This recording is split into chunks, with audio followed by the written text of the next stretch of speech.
רופאים, אחיות ועובדי מערכות הבריאות. אני פונה אליכם. אתם דואגים לבריאות שלנו יום-יום, אבל גם לכם מגיע לדאוג לעצמכם. מי כמוכם יודע שמצבים רפואיים בלתי צפויים יכולים לקרות לכל אחד. מעבר לבריאות, הם עלולים להשפיע גם על המצב הכלכלי. נעים להכיר, אני אירנה קריספל, מתכננת פיננסית, מומחית בניתוח תיק פנסיוני וביטוחי עם ניסיון כ-15 שנים בתחום. כדי לעזור לכם להיות מוכנים, הכנתי רשימה קצרה מה חשוב לבדוק בתיק הפנסיוני והביטוחי שלכם. 1. אובדן כושר עבודה, כיסוי שמכסה את ההכנסות שלכם. 2. מטריה ביטוחית. זה כיסוי שמבטיח שבמקרה של אובדן כושר עבודה, תהיה התייחסות בהתאם לעיסוק הספציפי שלכם. 3. ביטוח מחלות קשות. כיסוי שמבטיח תמיכה כספית במקרה של גילוי מחלה קשה. 4.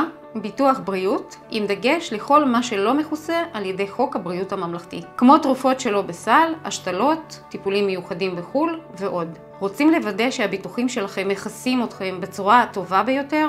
אני מזמינה אתכם לשיחה ראשונית כדי לבדוק את זה.